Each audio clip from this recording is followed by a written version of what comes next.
திண்டுக்கல், ஈரோடு கிழக்கு திண்டுக்கல், டெல்லி அதிரும்.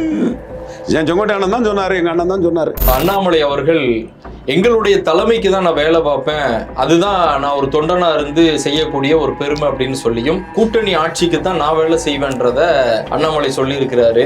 இன்னைக்கு டயலாக் அடிக்க மாதிரி தானே அன்னைக்கு டயலாக் அடிச்சாங்க. என்னைக்கு தான் இவங்க டயலாக் அடிச்சதை விட்டாங்க? ஒரு வெத்து எம்டி டயலாக் தான். பாஜக கூட அவர் வந்தது காரணம், நீங்க சொன்னது மாதிரி 2006 உத்தரவாதம் இல்லை எடப்பாடி அப்படிங்கும்போது தொண்டர்களும் ஏத்துக்கிட மாட்டாங்க. அப்படிங்கும்போது 2026 எடப்பாடி அவர்கள் பாஜக கூட்டணியிலிருந்து வெளியே வர்றதுக்கு வாய்ப்பு இருக்கா?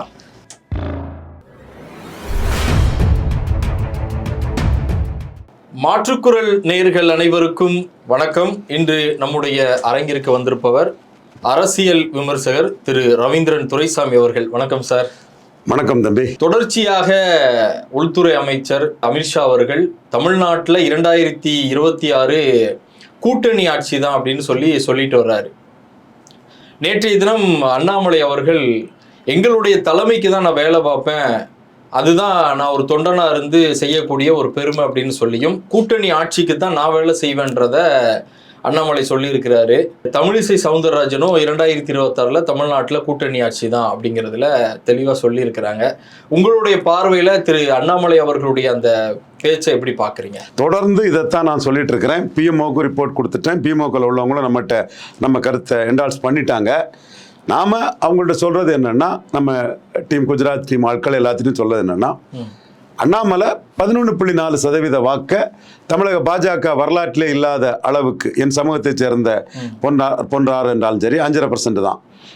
இவர் தமிழிசை அம்மையார்னு சொல்லி 3.7% வாக்கு தான். சீமானோடவும் குறைவு தான் அந்த 2019. தென் இலகணேசன்ஜி அவர் கொஞ்சம் ஓரளவு 99 கொஞ்சம் நல்லா பண்ணார்.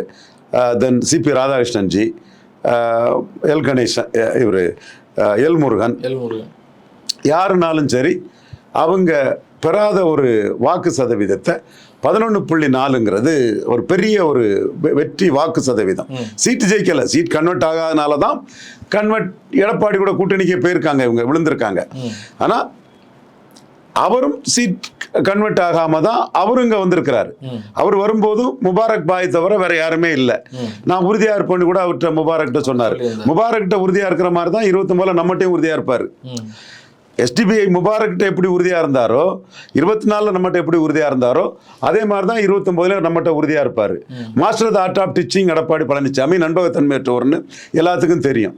அப்பந்தான் நாம் சொல்கிறோம், அந்த 11.4% வாக்குக்கு உரிய இடங்களை பெறணும். அண்ணாமலையின் உழைப்பை யாரோ 4 பேர் எம்எல்ஏ ஆகிறதுக்கு உதாசீனப்படுத்திடக்கூடாது. அண்ணாமலையின் கடுமையான உழைப்புங்கிறது தமிழக பாஜக தலைவர் யாருமே செய்யாத சாதனை. இது மோடிக்கு தெரியும், அமித்ஷாவுக்கு தெரியும், நட்டாவுக்கு தெரியும், சந்தோஷ் தெரியும். அண்ணாமலை கூட்டணிக்கு நாம இடர்பாடாக இருக்காண்டான்னு விலகி நிற்கிறாரு. அது கட்சி நன்மைக்காக இருக்கிறாரு. அதற்காக 19.4% வாக்கெடுத்த அதிமுகவும் 11.4% வாக்கெடுத்த பாஜகவும் குறைஞ்சபட்சம் 2 ரெட்டலைக்கு ஒரு தாமரைன்னு சீட்டு வாங்கணும். இதுதான் அண்ணாமலைக்கு நோக்கம். இப்போ 4 முறை கூட்டணி ஆட்சி தான்னு சொன்ன பிறகு தமிழக பாஜக தலைவர் ஒரு கட்டத்தில் எல் முருகன் அதை வழிமொழிஞ்சார். மற்றவர்கள் வழிமொழியல்ல பேசலைங்கிற ஆதங்கம் தொண்டர்கள்ட்ட இருக்குது. 90% தொண்டர்களும் அண்ணாமலை கிட்ட போய் இப்படி அமித்ஷா சொன்னதை நம்ம பேசலைன்னு சொல்லும் போது அண்ணாமலை தெளிவாக தான் பேசுறாரு. நாளைக்கு அமித்ஷாவுக்கும் எடப்பாடிக்கும் பேச்சுவார்த்தை முடிஞ்சு ஒரு முடிவுக்கு வந்தால் அதை அண்ணாமலை கட்டுப்படுவார். இன்னைக்கு அண்ணாமலை கருத்தை நான் சொல்றேன், இன்னைக்கு அமித்ஷா கருத்தை, என் தலைவர் அமித்ஷா கருத்தை நான் சொல்றேன்னு அண்ணாமலை சொல்றாரு. இதைத்தான் நாமே சொல்லிட்டு இருந்தோம். பிஎம்ஓ, அண்ணாமலை, ஆர்டி டீம், நாம அந்த இதை உங்கள்கிட்ட பேசியிருப்போம். நம்ம அதுதான் இப்போ வெளி உலகத்துக்கு வருது. தமிழிசை அம்மையாருக்கு பாராட்டுகள்.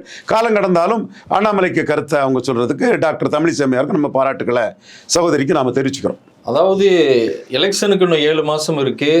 திரு எடப்பாடி அவர்கள் அவருடைய சுற்றுப்பயணத்தில் மெஜாரிட்டி ஆட்சியாக அதிமுக வரும் அப்படின்னு சொல்றாரு.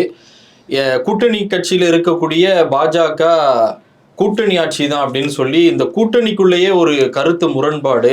நீங்க சொன்னது மாதிரி 2006 உத்தரவாதம் இல்லை எடப்பாடி அப்படிங்கும்போது தொண்டர்களும் ஏத்துக்கிட மாட்டாங்க. அப்படிங்கும்போது 2026 எடப்பாடி அவர்கள் பாஜக கூட்டணியிலிருந்து வெளியே வர்றதுக்கு வாய்ப்பு இருக்கா?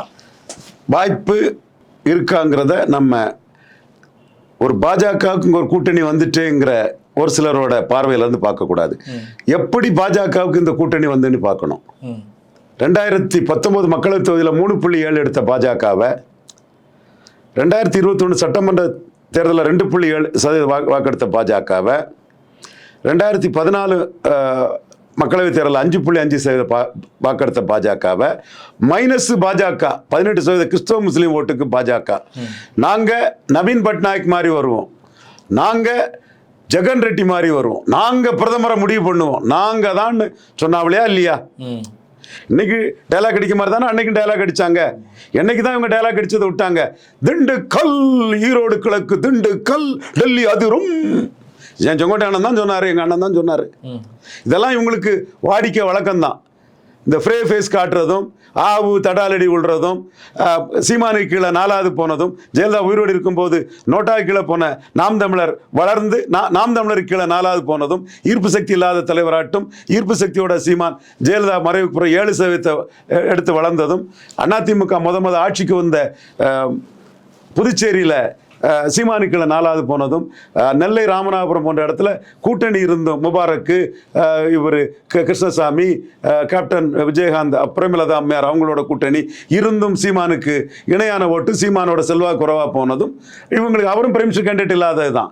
சீமானுக்கு வளர்ச்சி உங்க கண்ணுக்கு தெரியாது. சும்மா ஏதோ ஒரு டைலாக்கு, திண்டுக்கல் டெல்லி அதிரும், ஜெகன் ரெட்டி, நவீன் பட்நாயக், நாங்கள் பிரதமரை முடிவு பண்ணோம், அந்த மாதிரி ஒரு வெத்து எம்டி டைலாக் தான் இந்த டைலாக்கும்.